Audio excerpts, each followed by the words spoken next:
කොහොමද බබාට හදපු කව්පි කැඳයක රෙසිපි එකක් බලමුද? මේ තියෙන්නේ රෑ එළි වෙනකම් පෙඟෙන්න තියලා ගත්ත කව්පි. ඒ වගේම බිත්තර ගෙඩියක් අරගෙන තියෙනවා. මේ තියෙන්නේ ඒ පෙඟෙන්න තියපු කව්පි මං හොඳට තම්බ ගත්තා. තම්බගෙන බ්ලෙන්ඩර් කප් එකකට තම්බගත්ත කව්පි ටික දාලා ඒකට මම පොල් කිරිත් දානවා කව්පි වැහිලා එන ප්‍රමාණයට. ඔයා බබාට දෙන කව්පි ප්‍රමාණය ගන්න. ඉතින් මේ හොඳට තම්බගත්ත කව්පි බ්ලෙන්ඩ් කරලා අරගෙන මෙන්න මේ විදිහට මම පෑන් එකකට දාගන්නවා.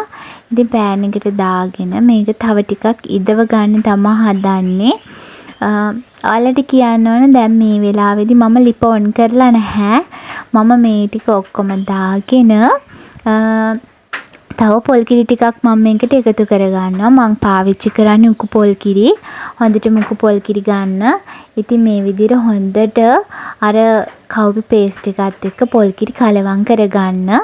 ඒ වගේම කියන්න ඕනේ මගේ බබාට මම මේක ටිකක් උකුවට දෙන්නේ. උකු කියන්නේ සාමාන්‍ය කැඳ එකක අපි දෙන ප්‍රමාණයට වැඩිය ටිකක් ගන්නට දෙනවා. මම මේකට බිත්තර කහමදෙන් භාගයක් එකතු කරගන්නවා.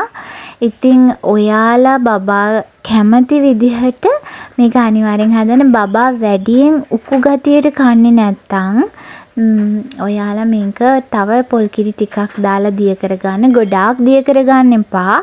ඒ විදිහට අපි කැඳ වර්ග දෙන්නේ නැහනේ බබාලට. ඉතින් මීට වඩාත් පොඩ්ඩක් දිය කරගන්න. මොකද මේක දැන් ලිප ඔන් කරලා ටිකක් ඉදවනකොට තව ටිකක් මේකේ ඝන ගතිය වැඩි වෙන නිසා. ඉතින් අවුරුද්දට වැඩි බබෙක් නම් ඉන්නේ ලුණු ටිකක් එකතු කරගන්න. මම ලුණු එකතු කරගන්නවා. මගේ බබා අවුරුද්දට වැඩි බබෙක් නිසා.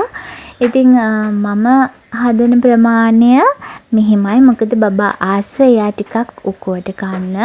ඉතින් මේ විදිහට හොඳට කව්පි ටික ඉදීලා පොල් කිරි ටික ඉදීගෙන එනකොට ලිප ඔෆ් කරගන්න. ඔයාලා බබා ගොඩක් උකුවට කන්නේ නැත්නම් මම මුලින් කිව්වා වගේ මීට වැඩිය පොඩ්ඩක් දිය ගතියට ගන්න. ඒක බබා ආස විදිහ ඔයා වෙනස් කරගන්න. මගේ බබා ආස නිසා තමයි මේ විදිහට හදලා දෙන්නේ. ඉතින් උදෑසන ආහාරයක් විදිහට මේක ගොඩක් හොඳයි. මම අන්තිමේට බටර් ටිකකුත් එකතු කරගන්නවා. බටර් ටිකත් එකතු කරගෙන බබාට මේක රස බලන්න දෙන්න තමයි හදන්නේ. ගොඩක් වෙලාවට මම උදේට මේ කව්පි කැඳේකයට හදලා දෙනවා. ඉතින් ඔයාලත් මේ වගේ රෙසිපි එකක් try කරලා බලන්න. තවත් මේ වගේ වීඩියෝ එකකින් හමු වෙනකන් අදට ගිහිල්ලා එන්නම්. හැමෝටම සුබ දවසක්.